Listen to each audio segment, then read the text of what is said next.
نظر کے لیے عربی زبان میں لفظ عین آتا ہے، العین، آن یعین اسے ماخوذ ہے، اور یہ اس وقت بولتے ہیں جب کوئی کسی کو اپنی نظر لگا دیتا ہے۔ اس کی اصل حقیقت یہ ہوتی ہے کہ نظر لگانے والا کسی چیز کو پسند کرتا ہے، پھر اس کے نفس کی جو کیفیت ہوتی ہے، یعنی اس کے جو دل کی حالت ہوتی ہے، وہ اس کا پیچھا کرتی ہے۔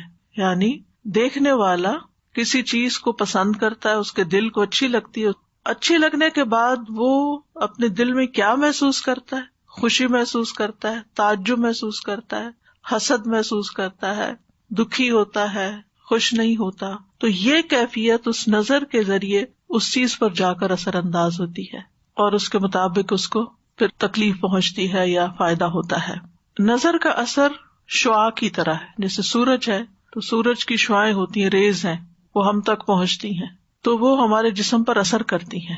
حتیٰ کہ لیٹلی ایک شخص کا کہنا یہ ہے کہ اگر ہر روز کوئی شخص صبح 6 بجے سے لے کر 9 بجے کے بیچ میں سورج کی شعاؤں کو دیکھے، یعنی کہ سورج کو دیکھے، سورج کی شعاؤں کو دیکھے صرف 30 سیکنڈ کے لیے، تو وہ شعائیں اس کی آنکھوں کے راستے اس کے برین تک پہنچتی ہیں، یعنی وہ روشنی برین تک پہنچتی ہے، اور پھر برین کے وہ اسے ٹریگر ہوتے ہیں جس سے جسم میں کینسر سیلز جو ہیں وہ مرتے ہیں۔ یعنی یہ قدرتی علاج ہے یہ، لیکن عام طور پر کیا ہوتا ہے، لوگ اس وقت سو رہے ہوتے ہیں، اور اگر جاگ بھی رہے ہوتے ہیں، سردیوں میں تو خیر 9 بجے سورج ہی نکل رہا ہوتا ہے، یا بادل ہی ہوتے ہیں، نظر نہیں آتے۔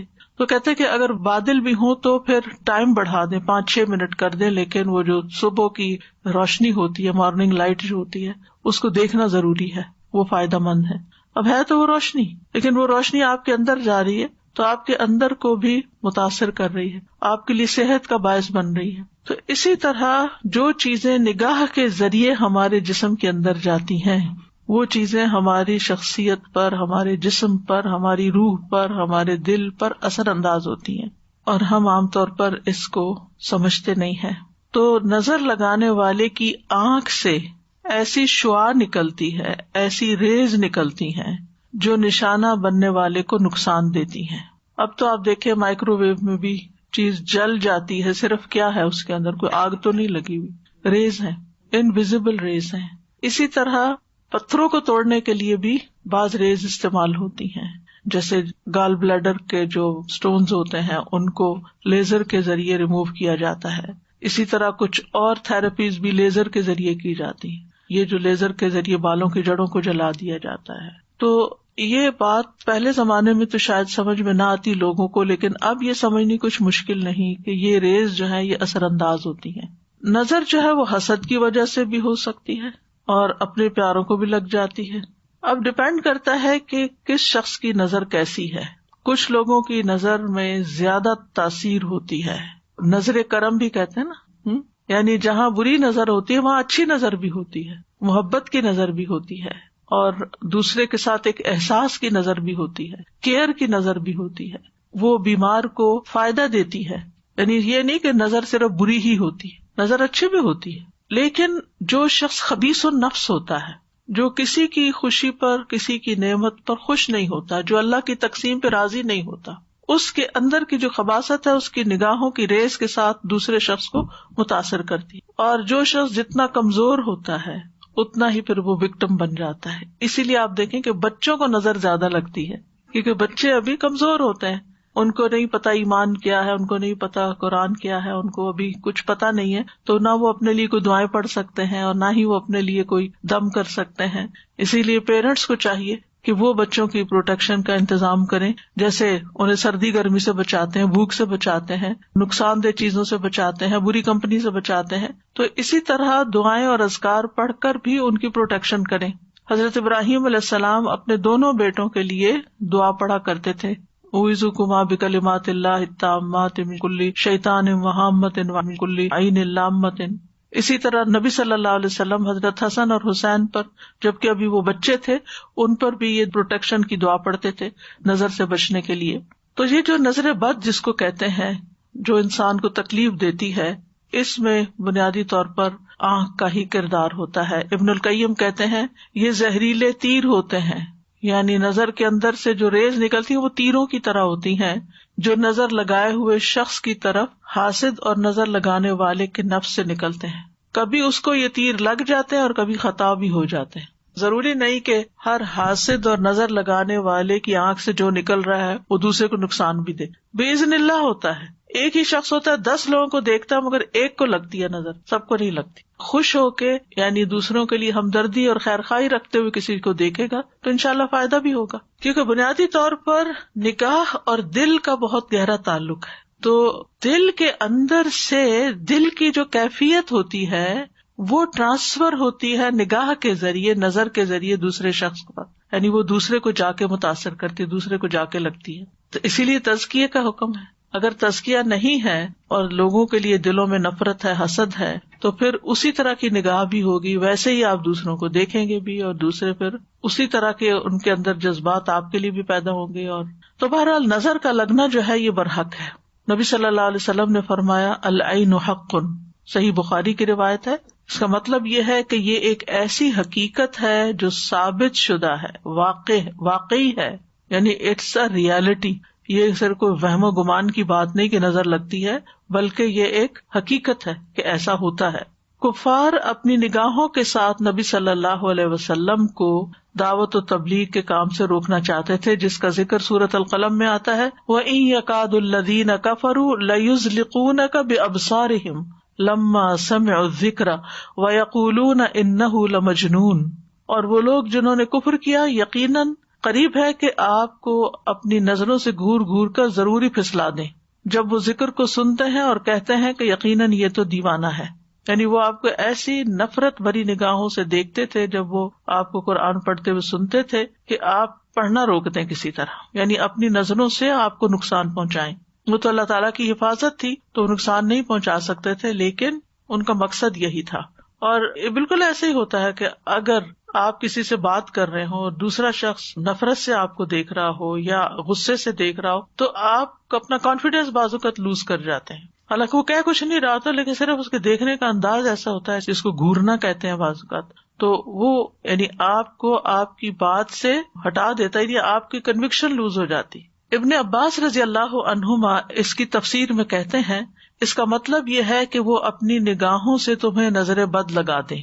ابن کثیر کہتے ہیں اس میں اس بات کی دلیل ہے کہ اللہ عز و جل کے حکم سے نظر کا لگ جانا اور اس کی تاثیر کا پیدا ہو جانا برحق ہے. اسی لیے اللہ سبحانہ تعالیٰ نے نبی صلی اللہ علیہ وسلم کو حاسد کے حسد سے اور حاسد کے شر سے پناہ مانگنے کا حکم دیا. وَمِن شَرِّ حَاسِدٍ اِذَا حَسَدَ. تو عام طور پر جو نظر لگتی ہے وہ حاسد کی ہوتی ہے جو آپ کی نعمت پر خوش نہیں ہوتا. ابن قیم کہتے ہیں نظر بد کو لگانے کا اصل سبب اور بنیاد حسد ہے. اسی لیے بعض اذکار میں من حسد حاسد آتا ہے, یعنی حاسد جب حسد کرتا ہے اور اس کا حسد اس کی نگاہوں سے چھلکتا ہے اور وہ آپ کو تکلیف دیتا ہے, نقصان دیتا ہے, تو اس سے بھی اللہ تعالیٰ محفوظ رکھے. لیکن ضروری نہیں کہ صرف حسد کی بنیاد پر, بعض اوقات حسد کے علاوہ بھی, جیسے آگے میں وضاحت کروں گی, کہ تعجب کی بنیاد پر, ایکسائٹمنٹ کی وجہ سے, محبت کی وجہ سے بھی نظر لگ جاتی ہے, جیسے ماں کی بچے کو لگ جاتی ہے. اور کبھی کسی انسان کی فطرت کی بنا پر, یعنی اس کے اندر جو ایک پوائزن ہے اوور آل لوگوں کے بارے میں, ایک تلخی ہے, ایک فطرت میں وہ بخیل ہے یا کسی کی خوشی پہ خوش نہیں ہوتا, تو اس کی نظر بھی لگ جاتی ہے. ضروری نہیں کہ وہ آپ کی جان پہچان ہو. مثلاً آپ ٹریول کر رہے ہیں, آپ نے کوئی اچھی جیولری پہنی ہوئی ہے, اچھے کپڑے پہن کے بیٹھے ہیں, اچھا سا بیگ لے کے بیٹھے ہوئے ہیں, اور دور کوئی سیٹ پر بیٹھا آپ کے ساری حال حلیے کا جائزہ لے رہا ہے اور اس کو بالکل اچھا نہیں لگ رہا یہ سب کچھ, کیونکہ اس کے پاس یہ سب نہیں ہے. حالانکہ آپ کے بیچ میں کسی قسم کا کوئی تعلق رشتہ نہیں ہے, لیکن وہ صرف اپنی فطرت کی بنا پر آپ کو اپنی نگاہوں سے ایک طرح سے تکلیف دے رہا ہے ان انٹینشنلی, یعنی وہ اپنی فطرت سے مجبور ہے, اس کی نیچر ہے یہ کہ جب وہ کسی کے پاس کوئی اچھی چیز دیکھتا ہے تو اس کو بہت برا لگتا ہے. تو کسی کی بھی خوبی دیکھ کر جو برا خیال انسان کے اندر پیدا ہوتا ہے وہ عام طور پر حسد کہلاتا ہے. ماہرین نفسیات بھی کہتے ہیں کہ انسان اپنے ارادے, خواہش اور توجہ کے ذریعے دوسروں پر بہت جلد اثر انداز ہو سکتا ہے. یعنی اگر آپ کسی کو توجہ دیتے ہیں, آپ اس کے ساتھ خیرخواہی کرتے ہیں, آپ اس کو کسی خاص ڈھنگ پر لانے کا ارادہ کر لیتے ہیں, مثلا اپنے بچوں ہی کے معاملے میں کہ اس کی تربیت کرنی ہے, اس کی یہ بری عادت ٹھیک کرنی ہے, اس کے اندر یہ چیز ڈالنی ہے, تو آپ کا ارادہ ہوتا ہے کہ اس کو یہ پڑھا کے چھوڑنا ہے, اس کو یہ سکھانا ہے, تو وہ چیزیں اثر انداز ہوتی ہیں. اچھا ارادہ ہو تو فائدہ ہوگا، اور اگر برا ارادہ ہے تو نقصان بھی ہو سکتا ہے. لیکن یہ یاد رکھیے کہ یہ سب کچھ اللہ تعالیٰ کی قضاء و قدر کے ساتھ ہوتا ہے، اللہ کے اذن ہی کے ساتھ ہوتا ہے. جیسے جادو کے سلسلے میں ہم نے قرآن مجید کی آیت پڑھی تھی، وما ہم بضارین بہ من احد الا باذن اللہ. تو نظر کا معاملہ بھی ایسا ہی ہے کہ باذن اللہ ہی ہوتا ہے، اور باذن اللہ کبھی نظر لگنے کی بنا پر انسان مر بھی سکتا ہے، یعنی نظر قتل بھی کر دیتی ہے، کبھی بیمار کر دیتی ہے، کبھی خوف زدہ اور دہشت زدہ کر دیتی ہے، کبھی کمزور کر دیتی ہے، اور کبھی کسی کو گرا دیتی ہے، پھسلا دیتی ہے. جیسے وہ قرآن میں لَيُزْلِقُونَكَ بِأَبْصَارِهِمْ، کوئی شخص بلندی سے گر سکتا ہے، کوئی پانی میں ڈوب سکتا ہے، اچھا بھلا تیر رہا ہے اور ایک دم اس کے بیلنس خراب ہو گیا اور گیا. رسول اللہ صلی اللہ علیہ وسلم نے فرمایا، اللہ کی قضاء و قدر کے بعد نظر بد ہی میری امت کے اکثر لوگوں کی موت کا سبب بنتی ہے. ایک اور حدیث میں آپ نے فرمایا کہ نظر بد آدمی کو قبر میں اور اونٹ کو ہانڈی میں پہنچا دیتی ہے، یعنی انسان مر کے قبر میں پہنچ جاتا ہے اور اونٹ کو ذبح کر لیا جاتا ہے اور لوگ پکا کے اس کو کھا جاتے ہیں، حالانکہ وہ اچھا بھلا ہوتا ہے. تو بہرحال اس تمہید کا مقصد یہ تھا کہ ہم یہ اچھی طرح جان لیں کہ ہمارے دین میں اس کا کیا کانسیپٹ ہے. کچھ لوگ تو ہر چیز میں نظر کا اثر ماننے شروع ہو جاتے ہیں اور کچھ کسی چیز میں بھی اثر نہیں مانتے. تو اعتدال کی راہ وہی ہے جو ہمارے دین کی ہے کہ لگ بھی سکتی اور نہیں بھی لگ سکتی، باذن اللہ ہی سب کچھ ہوتا ہے. تو آج کی آیات میں ہم دیکھتے ہیں سورۃ یوسف کی، جس میں یوسف علیہ السلام کے والد یعقوب علیہ السلام اپنے بچوں کو لوگوں کی نظر بد سے بچانے کے لیے ایک خاص حکم دیتے ہیں. آیات سنیے، پھر اس کے بعد ان کی ہلکی پھلکی وضاحت کریں گے. اور یعقوب نے کہا، اے میرے بیٹو، تم سب شہر میں ایک دروازے سے داخل نہ ہونا، بلکہ تم مختلف دروازوں سے الگ الگ داخل ہونا، اور میں اللہ کی طرف سے آنے والی کسی چیز سے تمہیں نہیں بچا سکتا. حکم تو صرف اللہ ہی کا چلتا ہے، اسی پر میں نے توکل کیا، اور اسی پر پس چاہیے کہ توکل کرنے والے توکل کریں. اور جب وہ شہر میں اسی طرح داخل ہوئے جس طرح ان کے والد نے انہیں حکم دیا تھا، تو انہیں اللہ کے مقابل کوئی چیز کام نہ آئی، سوائے اس کے کہ یعقوب کے دل میں ایک خیال آیا تھا جسے اس نے پورا کیا. اور بے شک وہ البتہ علم والا تھا جو ہم نے اسے سکھایا تھا، لیکن اکثر لوگ جانتے نہیں. یعقوب علیہ السلام نے جب بنیامین کو باقی بیٹوں کے ساتھ مصر بھیجا تو اس وقت انہیں نصیحت کی کہ اے میرے پیارے بچوں، تم سب ایک دروازے سے شہر میں داخل نہ ہونا. یا بنیہ، مجھے بڑی حیرت ہوتی ہے، یہ سائڈ نوٹ ہے، بڑی حیرت ہوتی ہے کہ ان بچوں نے کتنی تکلیف دی تھی. یعقوب علیہ السلام زندگی بھر کا روگ لگا لیا تھا، اپنے بھائی کو بظاہر مار ڈالا تھا، ختم کر دیا تھا، لیکن باپ کا رویہ کیسا رہا اولاد کے ساتھ؟ وہ ان پہ ناراض نہیں ہوئے، انہوں نے ان کو گھر سے نہیں نکالا، انہوں نے ان کو تانے نہیں دیے، انہوں نے ان کو بات بات پر ڈانٹا نہیں، بلکہ یا بنیا کہہ کے پکارتے ہیں. اس میں تربیت اولاد کا ایک بہت بڑا پہلو چھپا ہوا ہے کہ اولاد اپنی ہی ہے نا، جو بھی کرے وہ اپنی ہی ہے نا. اگر آپ ان کے لیے نہیں تو پھر کون ہوگا؟ وہ کچھ بھی کریں، آپ کو محبت سے، پیار سے اور خیر خواہی کے ساتھ ان کی تربیت کرنی ہے، ان کو اپنا بنانا ہے، ان کی غلطیوں کو معاف کرنا ہے، انہیں سیدھے رستے پہ لانا ہے. کیونکہ محبت جو کچھ کر سکتی ہے وہ نفرت نہیں کرتی. یعنی کتنی تکلیف ہوگی ان کے دل میں، اور کتنا مشکل ہوتا ہے کہ جب بچوں کی طرف سے تکلیف بھی پہنچے اور پھر انسان انہیں گلے بھی لگائے اور انہیں پیار سے بھی بلائے. لیکن بہت سے والدین اس کی پرواہ نہیں کرتے، اور وہ اگر بچوں نے کوئی ایسا کام کر لیا ہے جو قتل سے بڑا کیا جرم ہو سکتا ہے، باقی جرائم تو اس سے چھوٹے ہی ہوتے ہیں، اگر انہوں نے کوئی ایسا کام کر لیا ہے تو اس کہتے ہیں شکل نہ دکھاؤ، تم گھر سے نکل جاؤ، اور ڈسون کر دیتے ہیں، چھوٹی چھوٹی باتوں پر لڑنے مرنے پہ تیار ہو جاتے ہیں. ایسے بچوں کی زندگی حرام کر کے رکھ دیتے. تو بہرحال کہتے ہیں میرے پیارے بچوں، تم سب ایک دروازے سے شہر میں نہ جانا. انہیں پروٹیکٹ کرنے کے لیے سفر کرنے کا طریقہ بتا رہے ہیں، بلکہ مصر میں مختلف دروازوں سے ایک ایک دو دو کر کے داخل ہونا، تاکہ تم لوگوں کی نگاہ میں نہ ہو، تمہیں بری نظر نہ لگے. کیونکہ آپ کو پتا کہ فلسطین کے لوگ ویسے بھی کتنے خوبصورت ہوتے ہیں، اور پھر وہ سارے جوان لڑکے اور وہ سارے کے سارے ایک گروپ بن کے اگر ایک ہی جیسی شکلوں جیسے وہ داخل ہو رہے ہوں تو کوئی بھی دیکھے گا تو جو نظر موجب ہوتی، تعجب والی، حیرانگی والی، خوشی والی، وہ ان کو نقصان دے سکتی ہے. چونکہ وہ خوبصورت تھے، طاقتور تھے، مضبوط نوجوان تھے، تو انہیں ڈر تھا کہ نظر لگے گی. اور ساتھ ہی پھر کہا کہ میں اپنی اس تدبیر کے ذریعے اللہ کی قضاء و قدر کو نہیں ٹال سکتا. سبب اختیار کرنا ہمارا کام ہے، لیکن باقی پھر اللہ کے ہاتھ میں ہے.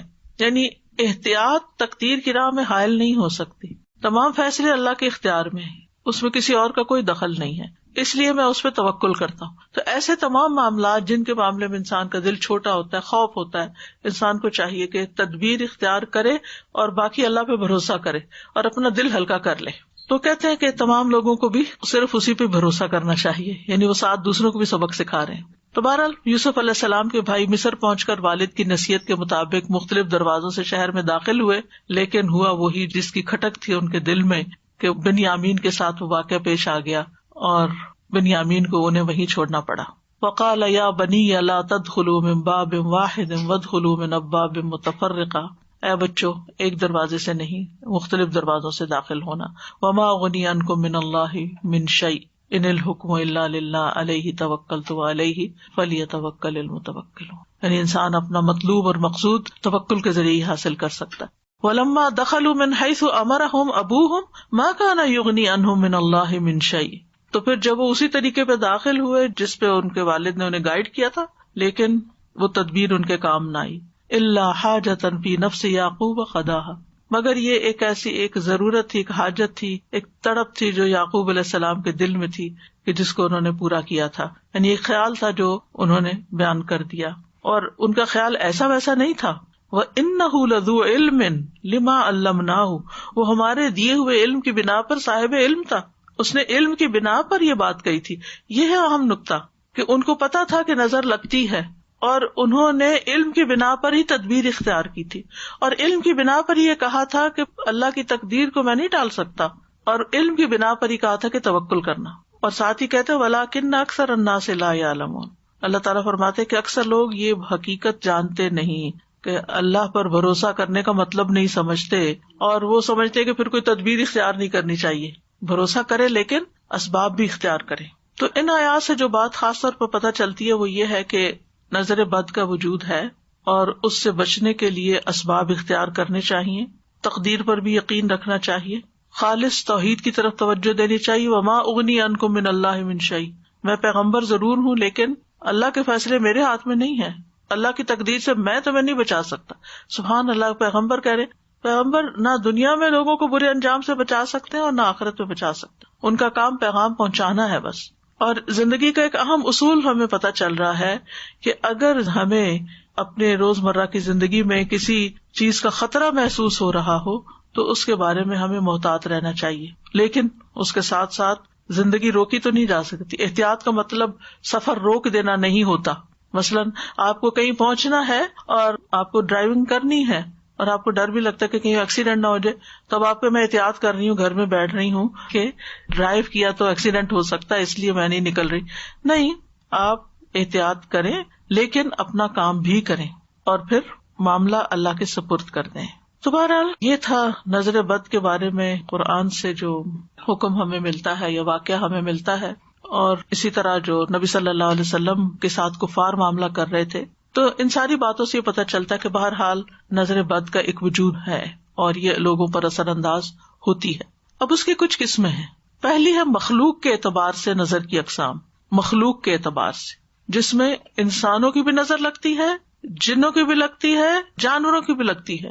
جی، انسانی نظر، جناتی نظر اور حیوانی نظر. انسانی نظر میں ام سلمہ سے مروی ہے کہ ان کے گھر میں ایک لڑکی دیکھی گئی جس کے چہرے پہ کالے دھبے پڑ گئے تھے. تو نبی صلی اللہ علیہ وسلم نے دیکھ کے فرمایا اس پہ دم کرو کیونکہ اسے نظر لگ گئی ہے، یعنی اس کا رنگ خراب ہو گیا ہے. پھر جنات کی نظر، جیسے انسان نظر لگاتے ہیں ایسے جن بھی انسانوں کو دیکھتے ہیں. انہم یراکم هو وقبیلہ من حیث لا ترونہم، ہم انہیں نہیں دیکھ سکتے، وہ ہمیں دیکھ رہے ہوتے ہیں. اسی لیے جب آپ واش روم جاتے ہیں تو اس وقت بھی دعا پڑھ کے جاتے ہیں، کپڑے بدلتے ہیں، بسم اللہ پڑھ کے بدلتے ہیں تاکہ ان کی نظر آپ کے ننگے جسم پر نہ پڑے. تو یہ جو حدیث ہے نا حضرت ام سلمہ والی، اس میں صفعۃ کا لفظ آتا ہے. صفعۃ کا معنی ہوتا ہے نظرۃ من الجن، جنوں کی نظر، یعنی اس بچی کو جنوں کی نظر لگی ہوئی ہے. یہ تو آپ کو معلوم ہے نا کہ بعض جن انسانوں پہ عاشق ہو جاتے ہیں، ان کے پیچھے پڑ جاتے ہیں، ان کو نقصان دیتے ہیں وغیرہ وغیرہ. تو اس سے پتہ چلتا ہے کہ جنات بھی نظر لگاتے ہیں اور ان کی نظر انسانوں کی نظر سے بھی زیادہ سخت ہوتی ہے.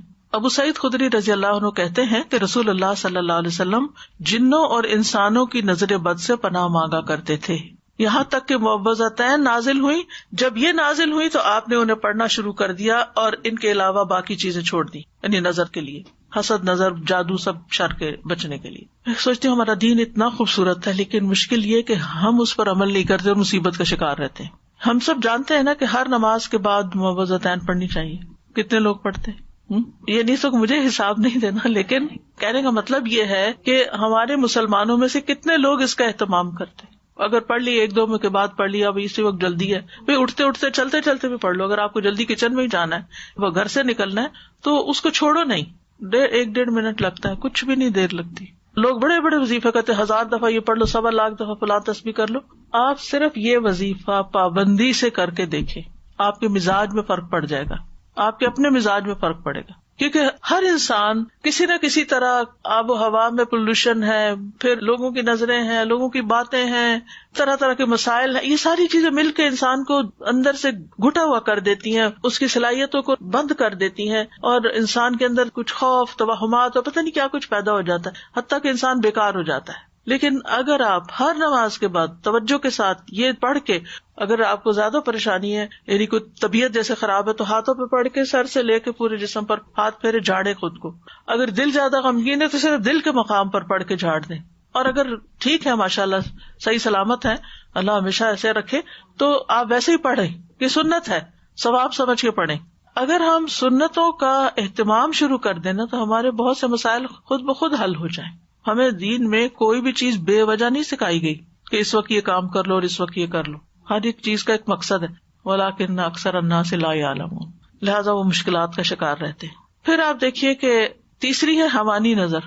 جیسے آپ نے گھر میں پیٹ رکھا، بلی ہے مثلا.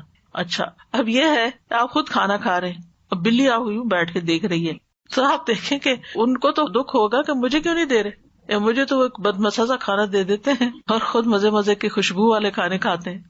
تو اسی طرح کو طوطا، کبھی طوطا چشم سنا ہے؟ طوطا رکھا ہوا آپ نے گھر میں، تو وہ آپ کو گھور گھور کے دیکھ رہا ہے. تو ان کی نظروں کا بھی شر ہوتا ہے جب وہ آپ سے ناراض ہوتے ہیں. مرغیاں رکھی ہوئی ہیں یا اور اسی طرح کے جانور ہو سکتے ہیں، تو ان سب کو بھی خوش رکھنا اور ان کے بھی شر سے محفوظ رہنا جو ہے وہ بھی ایک کام ہوتا ہے. کچھ لوگ کتا پال لیتے. ہم نے کبھی سوچا کہ کیوں منع کیا کہ کتا اندر نہ رکھو؟ کوئی وجہ ہوگی نا، کوئی اس کا نقصان یا شر ہوگا نا جس کی وجہ سے ہمیں منع کیا گیا.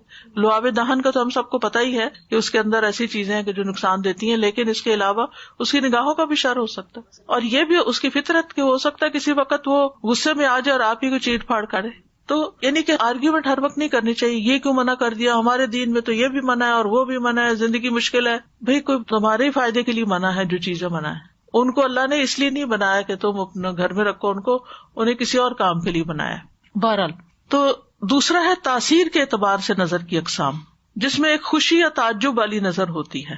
جیسے آپ اپنے بچے کو دیکھتے ہیں کہ ماشاءاللہ بہت اچھا ہے، پیارا ہے، اور آپ کی ہر بات مان لیتا ہے، نماز بھی پڑھ لیتا ہے اور بھی کام کرتا جا رہا ہے، تو آپ بہت خوش ہو جاتے ہیں اس سے، اور یکا یک بگڑ کے بیٹھ جاتا ہے، نمازیں چھوڑ دیتا ہے، غلط سلط کام کرنے لگتا ہے، تو آپ کو سمجھ نہیں آتی کہ اس کو کیا ہو گیا.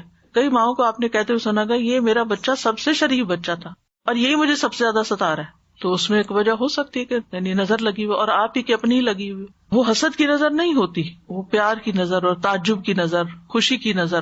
کیونکہ آپ نے جب دیکھا تو اللہ کا نام نہیں لیا، بارک اللہ نہیں کہا، کوئی دعا نہیں دی، الحمدللہ نہیں کہا. کیونکہ جب ہمیں نعمتیں اوپر تلے ملنے لگتی ہیں نا، تو ہم سمجھتے ہیں کہ یہ ہماری کوششوں کا نتیجہ ہے، یا ہمیں الحمدللہ کہنے کی توفیق نہیں اس وقت ہوتی، یا بارک اللہ نہیں کہتے، یا لا حول ولا قوت، ماشاء اللہ نہیں کہتے. وہ باغ والے کا قصہ سورۃ الکہف میں آتا ہے نا، تو اللہ تعالیٰ فرماتے ہیں وَلَوْلَا إِذْ دَخَلْتَ جَنَّتَكَ قُلْتَ مَا شَاءَ اللَّهُ لَا قُوَّةَ إِلَّا بِاللَّهِ إِن تَرَنِي أَنَا أَقَلَّ مِنْكَ مَالًا وَوَلَدًا. جب تو اپنے باغ میں داخل ہوا تو تو نے یہ کیوں نہ کہا ما شاء اللہ لا قوت الا باللہ. اپنا باغ ہے، اپنا گھر ہے. کبھی ایسا ہوتا ہے نا کہ آپ سارا گھر خوب صاف کر لیتے ہیں، چمک اٹھتا ہے، آپ ہر چیز نئے سرے سے جگہ بدل کے رکھتے ہیں، تو ایسا لگتا ہے کہ نئے گھر میں آ گئے.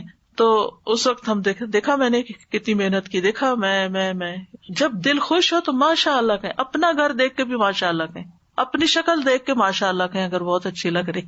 اکثر لوگوں کو شکوہ ہی رہتا ہے. پھر اسی طرح محبت کرنے والے کی نظر لگنا. ابن حجر کہتے ہیں نظر کبھی خوشی اور تعجب کی صورت میں بھی لگ جاتی ہے، اگرچہ وہ حسد کے بغیر ہی کیوں نہ ہو، اگرچہ وہ کسی محبت کرنے والے کی طرف سے ہو، اگرچہ وہ کسی نیک آدمی کی طرف سے ہو. اور اگر کسی آدمی کو کوئی چیز اچھی لگے تو اس کو فوراً اس چیز کے لیے برکت کی دعا کرنی چاہیے جو اس کو اچھی لگی ہے، یہ اس کی طرف سے دم ہو جائے گا.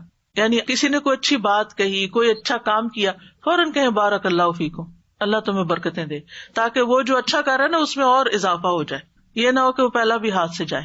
پھر ہے حسد کرنے والے کی نظر. یہ جو نظر بد ہے یہ حاسد اور خبیث نفس سے نکلتی ہے، اس کا مالک بھی خبیث ہوتا ہے، ایسی نظر والا. اور اس میں اصل میں نعمت کے ختم ہونے کی خواہش ہوتی ہے جو اللہ نے محسود کو دی ہے. جیسے اہل کتاب نبی صلی اللہ علیہ وسلم سے حسد رکھتے تھے اور کیا چاہتے تھے، لو یردونکم من بعد ایمانکم کفارا حسدا من عند انفسہم من بعد ما تبین لہم الحق. یعنی وہ کیا چاہتے ہیں کہ تمہارے ایمان کے بعد پھر سے تمہیں کافر بنا دیں اپنے دلوں کے حسد کی وجہ سے، اس کے بعد کہ حق ان کے لیے خوب واضح ہو چکا ہے. پھر ایک ہے بیمار کر دینے والی نظر، اور یہ وہ نظر ہے کہ جس کے لگنے سے انسان کے اندر جسمانی بھی اور روحانی بیماریاں پیدا ہو سکتی ہیں. نبی صلی اللہ علیہ وسلم نے فرمایا، بے شک نظر بد آدمی کو اللہ کے حکم سے دیوانہ کر دیتی ہے، مجنون کر دیتی ہے، نفسیاتی مریض بنا دیتی ہے. پھر ہے العین المعطلہ متلفہ، کسی خاص عضو کو بیکار کر دینے والی نظر. یعنی جسم کا کوئی حصہ بہت خوبصورت کسی کو لگ رہا ہے اور وہ دیکھتا ہے تو وہ حصہ کام کرنا چھوڑ دیتا ہے، شل ہو جاتا ہے یا بیکار ہو جاتا ہے. پھر آگ والی نظر، مہلک نظر، اور یہ وہ قسم ہے کہ جس کو لگتی ہے اس کے اوپر فوری شدید ترین اثر ہوتا ہے. اسمائی کہتے ہیں، میں نے ایک آدمی کو دیکھا، اس کی نظر بہت کثرت سے لگتی تھی. اس نے کسی گائے کے متعلق سنا کہ اس کو اس کے دودھ کی دھار کا نکلنا اچھا لگا، تو اس نے کہا ان میں سے کون سی گائے ہے؟ تو انہوں نے اس گائے سے توریہ کرتے ہوئے کہا کہ فلاں گائے ہے. کوئی اور گائے بتا دی، وہ دودھ والی نہیں بتائی کہ اس کو نظر نہ لگ جائے. ہوا یہ کہ دونوں ہی ہلاک ہو گئی، دودھ والی بھی دوسری بھی. میں نے اسمائی سے یہ بھی کہتے ہوئے سنا، جب میں کوئی ایسی چیز دیکھتا ہوں جو مجھے اچھی لگتی ہے تو محسوس کرتا ہوں کہ میری آنکھوں سے ایک تپش حرارت نکلتی ہے، آنکھ میری گرم ہو جاتی ہے. اپنی فیلنگ، یعنی کہ ان کو یہ تھا کہ میری نظر لگ جاتی ہے. تو بعض اوقات کسی کو نہیں پتا کہ اس کی نظر لگتی ہے یا نہیں، لیکن بعض لوگوں کو خود محسوس ہو جاتا ہے کہ دیکھنے کے بعد اس کی آنکھیں جیسے جلن سی ہونے لگتی ہے نا آنکھوں میں، اس طرح کی کیفیت پیدا ہو جاتی ہے. جی السلام علیکم استاذہ جی. ایک صاحبہ خود کہتی ہیں کہ میری نظر بہت پتھر پہاڑ ہے تو مجھ سے سنبھل کے رہنا. تو ریئلی ان کو دیکھ، ان کو فیل ہوتا ہے، بلکہ جب وہ کچھ بھی ایسے دیکھتی ہیں، سب نے محسوس کیا ہے کہ نظر لگتی ہے ان کی، کیونکہ ان کے یہاں ایک ایکویریم تھا اور وہ فش بہت پھل پھول رہی تھی اچھی بہت. تو کہنے لگی کہ میں نے اس کو بولا بس تم جو ہے نا بہت کھا لیا تم نے، تم بہت زیادہ اچھی ہو رہی ہے تو صبح مر جانا. اور یقین کریں وہ صبح میں فش ختم ہو گئی. اور ایک دن وہ آئی اور انہوں نے کہا وہ تمہارے گلاس کتنے پیارے ہیں، لیکن ماشاءاللہ نہ میں کہہ سکی، بھول گئی. اور تو صبح میں وہ دونوں گلاس جب ڈش واشر سے نکالے، اسی کونے سے جہاں انہوں نے کہا تھا نا اس کے کونے کتنے پیارے ہیں جو اوپر کی، وہ دونوں ٹوٹے ہوئے تھے. تو ماشاء اللہ کہنا بہت بہت ضروری، اگر وہ نہیں کہہ رہی تو خود کہنا ضروری ہے. ماشاء اللہ. اب نظر لگنے کی وجوہات کیا ہوتی ہیں؟ پہلی بات یہ کہ جو کچھ ہوتا ہے اللہ کے حکم سے ہوتا ہے. ان الحکم الا للہ. اللہ سبحانہ تعالیٰ نے چونکہ یہ زندگی، یہ دنیا آزمائش کے لیے بنائی ہے، تو جس طرح اور چیزیں کچھ ہمارے لیے بیماری کا باعث بنتی ہیں، وائرسز ہیں، بیکٹیریاز ہیں، جراثیم ہیں، ایسے ہی یہ چیز بھی امتحانوں میں سے ایک امتحان ہے، اللہ کے لشکروں میں سے ایک لشکر ہے. پھر اسی طرح یہ یاد رکھنا چاہیے کہ ما اصاب من مصیبت الا باذن اللہ، اللہ کے اذن سے ہی مصیبت آتی. پھر یہ کہ یہ تقدیر میں تکلیف لکھی ہوتی ہے، اس کا سبب بن جاتا ہے کوئی. نبی صلی اللہ علیہ وسلم نے فرمایا نظر لگنا برحق ہے، اگر کوئی چیز تقدیر پر غالب آ سکتی تو وہ نظر بد ہے. ایک وجہ یہ بھی ہے کہ انسان کی زندگی میں اذکار اور تلاوت اور اللہ کے نام کی کمی ہوتی ہے. ابن قیم کہتے ہیں کہ نظر بد ایک قسم کے تیر ہوتے ہیں جو محسود اور معیون کی طرف حاسد یعنی حسد کرنے والے اور نظر لگانے والے کے نفس سے نکلتے ہیں. کبھی ان کا نشانہ لگ جاتا ہے، کبھی خطا ہو جاتا ہے. پھر اگر یہ تیر اس کو ننگا پاتے ہیں، اس پر کوئی بچاؤ کا سامان نہیں، یعنی اذکار وغیرہ کی کوئی لیئر نہیں، اور یہ کہ صبح شام کے اذکار کی حفاظت کرنے والا نہیں، تو تیر اس کو لگ جاتا ہے اور اس پر اثر انداز ہو جاتا ہے. پھر اسی طرح یہ ہے کہ بعض اوقات اذکار وغیرہ پڑھنے کے باوجود بھی نظر لگ جاتی ہے، اور وہ انسان کا امتحان ہوتا ہے، تقدیر ہوتی ہے، آزمائش ہوتی ہے. اب اس کی علامات کیا ہوتی ہیں؟ کچھ تو جسمانی عوارض ہوتے ہیں، یعنی بیماریاں ہوتی ہیں، جیسے چہرے پہ دھبے پڑ جانا. وہ حضرت ام سلمہ والی حدیث میں جس بچی کے چہرے پر دھبے تھے سیاہ، تو نبی صلی اللہ علیہ وسلم نے اس کے لیے دم کرنے کا کہا. پھر بلا وجہ رونا آتے جانا، جیسے بچے بلا وجہ روتے چاہتے روتے، انہیں اٹھا رہے ہیں، بہلا رہے ہیں، کھلا رہے ہیں، پلا رہے ہیں، کچھ دے رہے ہیں، ان کو اثر ہی نہیں. اللہ اکبر. شاید آپ کو بھی کبھی یہ واقعہ پیش آیا ہو، بڑا بھی ہو سکتا ہے نا، بے وجہ رونا آتا چلا جاتا ہے، ہوتا ہے. یہ جو بچوں کا بلا وجہ روتے جانا ہے، اس کی دلیل یہ ہے کہ ایک مرتبہ نبی صلی اللہ علیہ وسلم تشریف لائے تو ایک بچے کے رونے کی آواز سنی. فرمایا یہ بچہ کیوں رو رہا ہے؟ کیا تم نے اس کو نظر بد کا دم نہیں کروایا؟ یعنی اس کو نظر لگی ہوئی ہے اس لیے رو رہا ہے. پھر بچوں کا کمزور ہو جانا، سب کچھ کھا رہے ہیں، پی رہے ہیں، بڑھ ہی نہیں رہے. آپ صلی اللہ علیہ وسلم نے اسما بنت امیس سے کہا کیا بات ہے، میں اپنے بھائی یعنی جعفر کے بیٹوں کے جسموں کو دبلا پتلا دیکھتا ہوں، کیا انہیں فقر و فاقہ رہتا ہے؟ انہوں نے کہا نہیں، بلکہ انہیں نظر بد بہت جلد لگ جاتی. آپ نے فرمایا انہیں دم کرو. انہوں نے آپ کے سامنے چند کلمات پیش کیے تو آپ نے فرمایا انہیں دم کرو. نہیں ٹھیک ہے، یہ پڑھ کے دم کر دو. پھر اسی طرح بعض اوقات گرنا اور پھسلنا، یعنی آپ چل رہے ہیں، ٹھیک ٹھاک چل رہے ہیں، جیسے اس دن کسی بہن نے کہا تھا کہ ان کا پاؤں فریکچر ہو گیا تھا چلتے چلتے، یا اسی طرح انسان گر پڑتا چلتے ہوئے، یا اوپر سے پھسل جاتا ہے، یا کوئی بھی ایسی وجہ بھی بن جاتی، یعنی ٹھیک چل رہا ہوتا ہے معاملہ اور اچانک بے وجہ کوئی ایسی مصیبت آ پڑتی ہے. رسول اللہ صلی اللہ علیہ وسلم نے فرمایا بے شک نظر آدمی کو دیوانہ کر دیتی ہے اللہ کے حکم سے، حتیٰ کہ کبھی ایسا ہوتا ہے کہ وہ اونچی جگہ پر چڑھتا ہے پھر وہاں سے گر پڑتا ہے. ابن عباس کہتے ہیں نبی صلی اللہ علیہ وسلم نے فرمایا نظر کا لگ جانا برحق ہے اور یہ اوپر چڑھنے والے کو پھسلا دیتی ہے. کبھی جان خطرے میں پڑ جاتی، شدید بیماری لاحق ہو جاتی ہے. عبداللہ بن عامر کہتے ہیں کہ عامر بن ربیعہ اور سہل بن حنیف دونوں غسل کرنے کے ارادے سے نکلے. وہ کوئی اوٹ تلاش کر رہے تھے کہ چھپ کے ذرا نہا لیں. سہل نے اون کا جبہ اتارا. عامر کہتے ہیں میں نے اسے دیکھا تو اسے میری نظر لگ گئی. وہ پانی میں اتر کر نہانے لگ گیا. میں نے پانی میں اس کے بڑبڑانے کی آواز سنی. میں اس کے پاس آیا، 3 دفعہ آواز دی، اس نے جواب نہ دیا. پھر میں نبی صلی اللہ علیہ وسلم کے پاس آیا اور ساری بات بتائی. آپ تشریف لائے اور پانی میں داخل ہو گئے. گویا میں اب بھی آپ کی پنڈلیوں کی سفیدی دیکھ رہا ہوں. آپ نے اس کے سینے پر 3 دفعہ ہاتھ مارا، پھر یہ دعا دی اللہم اذہب عنہ حرہا وبردہا ووصبہا، اے اللہ اس کی گرمی اور سردی اور بیماری اور لاغری دور کر دے. پھر کھڑے ہوئے اور فرمایا جب کسی کو اپنے بھائی کا وجود یا کوئی مال پسند آئے تو اس کے لیے برکت کی دعا کرے، کیونکہ نظر کا لگ جانا برحق ہے. یعنی وہ اتنی دیر میں ہی جیسے گویا کہ دنیا سے جانا شروع ہو گئے. اسی طرح دیگر جسمانی علامات بھی ہوتی ہیں، جیسے سر کا دکھنا، بے وجہ بخار چڑھ جانا بغیر کسی وجہ کے، دونوں یا کسی ایک کندھے میں درد ہونا جیسا کہ کوئی انگارہ یا تپش ہو، کندھے میں یا بعض اوقات پیچھے ایک جگہ ایسے جلنے سے لگ جاتی ہے. پشت کے نچلے حصے میں درد ہونا، یعنی بیک بون پہ نیچے کی طرف. قرآن سنتے وقت جمائیوں کا زیادہ یون بہت کرنا.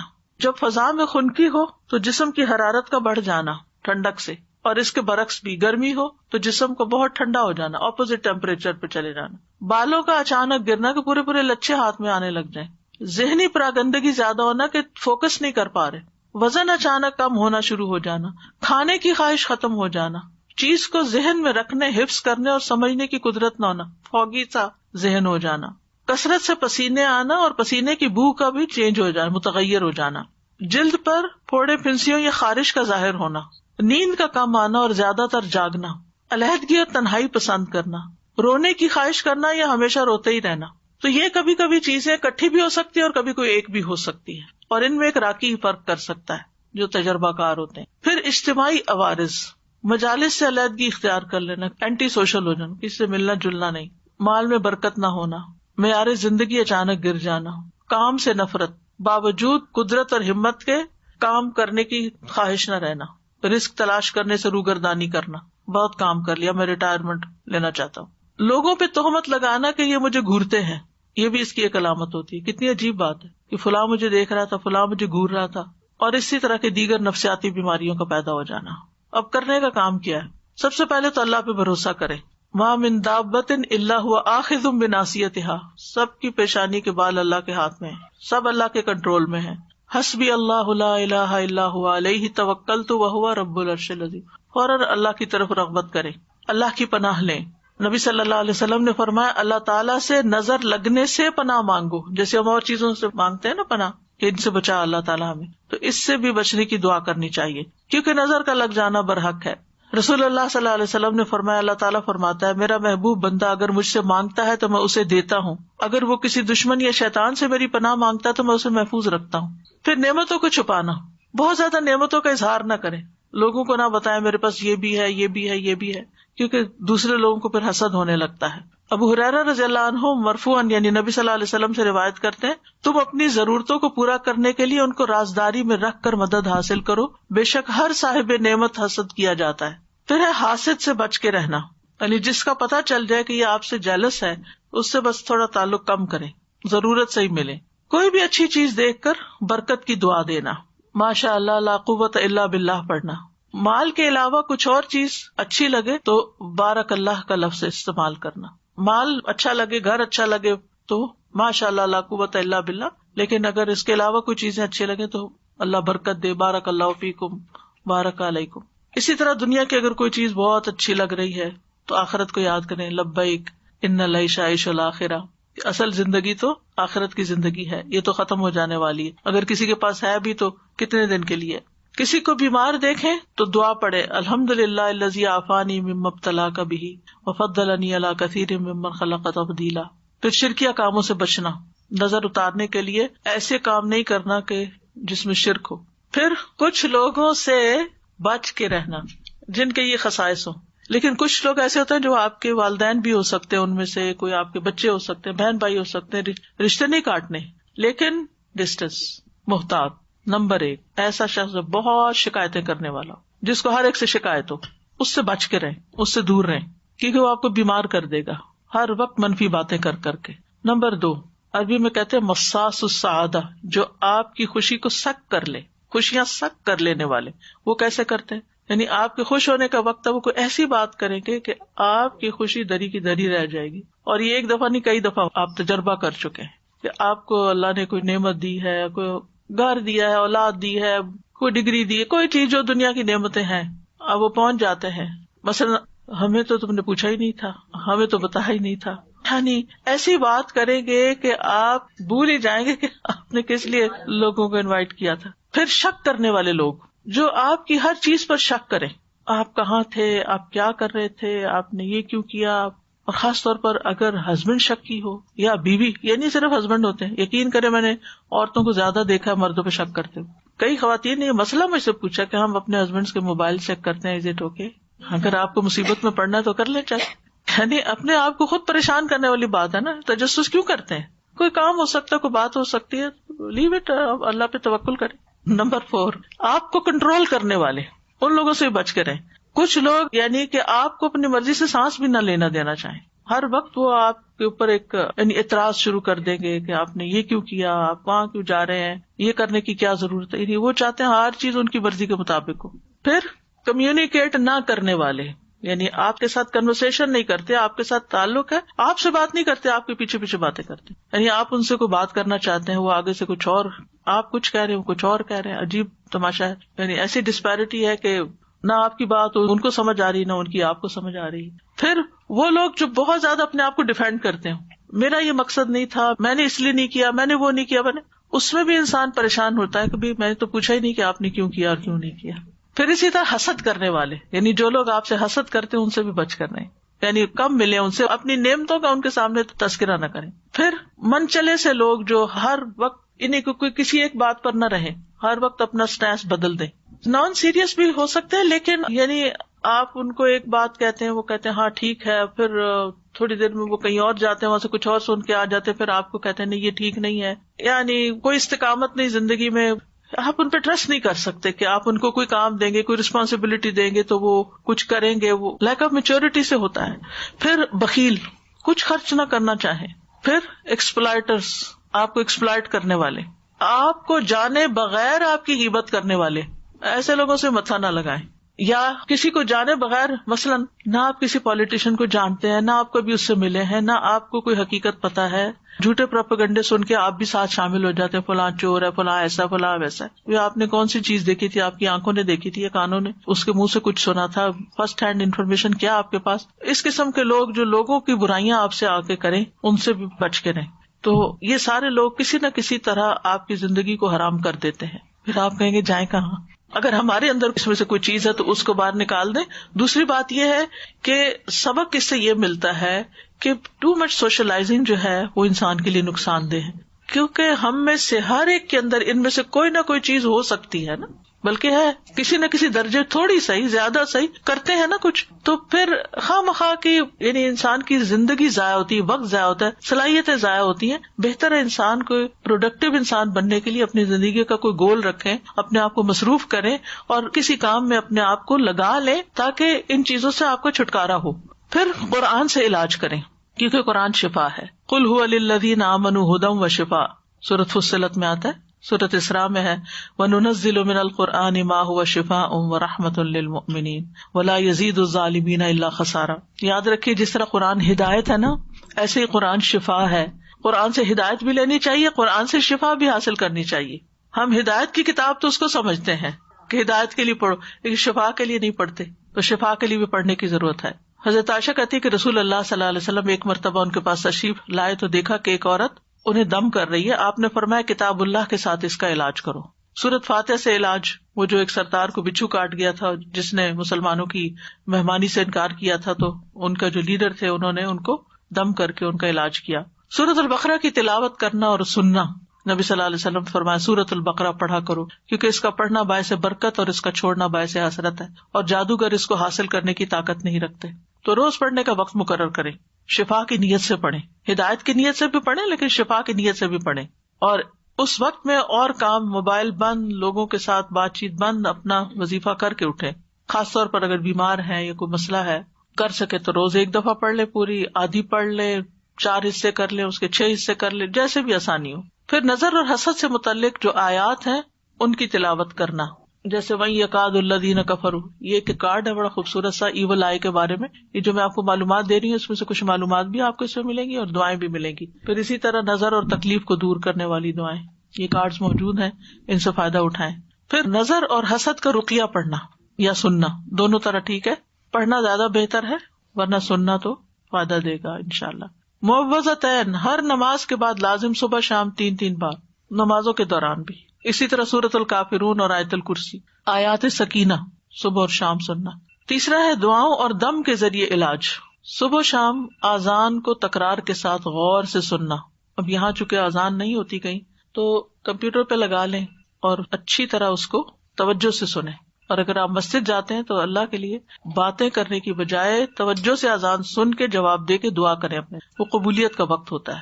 پھر اسی طرح نظر لگنے پر دم کرنا. حضرت عائشہ فرماتی ہے کہ رسول اللہ صلی اللہ علیہ وسلم نے مجھے حکم دیا کہ نظر بد لگ جانے پر دم کر لیا جائے. بخاری کی روایت ہے. امر ان یسترقى من العین. یہ جو لوگوں میں غلط فہمی پائی جاتی ہے نا، کسی سے رقیہ نہیں کرانا چاہیے. اب یہاں پر آپ دیکھیں یہ حدیث ہے بخاری کی. حضرت عائشہ کہتی ہیں امرنی رسول اللہ صلی اللہ علیہ وسلم ان یسترقى من العین. مجھے نبی صلی اللہ علیہ وسلم نے حکم دیا کہ نظر بد لگ جانے پہ دم کر لیا جائے. یہ حکم ہے آپ کا کہ علاج کرو اس سے. مسلم کی روایت میں آتا ہے انس بن مالک رضی اللہ عنہ سے دم کرنے کے بارے میں انہوں نے کہا بخار، پہلو کے پھوڑے اور نظر بد میں دم کرنے کی اجازت دی گئی ہے، یعنی اس کا علاج دم سے کر سکتے ہیں. ہاں، شرکیہ دم سے بچنا چاہیے. جس دم سے بچنے کا حکم ہے نا وہ شرکیہ دم ہے. عوف بن مالک کہتے ہیں ہم جاہلیت میں دم کیا کرتے تھے. ہم نے عرض کیا اللہ کے رسول صلی اللہ علیہ وسلم آپ اس بارے میں کیا فرماتے ہیں؟ آپ نے فرمایا تم اپنے دم میرے سامنے پیش کرو. کیا پڑھتے تھے؟ اور ایسے دم میں کوئی حرج نہیں جس میں شرک نہ ہو.